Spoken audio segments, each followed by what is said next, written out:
All right, let's do a little bit of follow up about what is the most disgusting moment during any State of the Union address that I can remember. And at this point, this is an important story because it wasn't just that Lauren Boebert heckled Joe Biden during the State of the Union.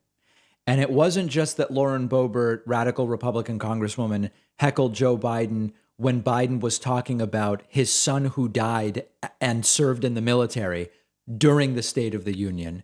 But it's about the fact that so many Republicans are refusing to condemn it. And it's about the fact that many in right-wing media are celebrating what Lauren Boebert did. And it's absolutely and completely disgusting. So let's start with our first example. This is Republican Congressman James Comer, who was given the opportunity to condemn what Lauren Boebert did. Remember, Marjorie Taylor Greene also yelling out and turning her back to Joe Biden. And he doesn't do it. He doesn't do it. And it wouldn't be that difficult to do it. You could do it in a way where you still say, I mean, listen, at this point, you could say, I completely condemn what they did, but I also am worried about XYZ thing that Biden did, right? Like, it's pretty straightforward to put together a statement like that. That's not what he does. Look at this disgusting response. Congressman, before we let you go, I do want to ask you about what we all saw and heard, frankly, last night from the chamber. Two of your colleagues, Lauren Boebert, Marjorie Taylor Greene, were shouting at the president throughout his speech. At one moment that I think a lot of people heard, she shouted out 13 of them when the president was talking about soldiers in a flag-draped coffins. Do you think that type of behavior is appropriate? Well, certainly, whether you agree or disagree with the president, I believe during the State of the Union, we should all show respect to the president. But honestly, this is the same, and we'll get there. This is like those tweets.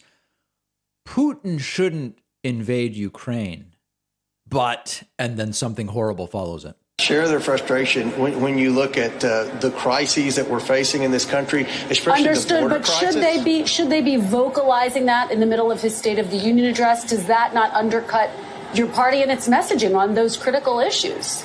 It's certainly not my style. I've heard that type of behavior from Democrats too when we had Republican presidents. So. No, that's not true.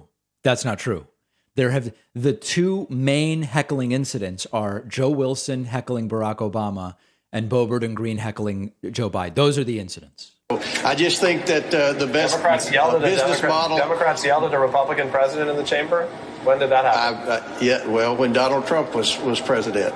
So the thing that that's not true. I think Congress should do is just listen, and then we have an opportunity, like I'm doing now, to speak to the America and speak to the press about our disagreements and move on.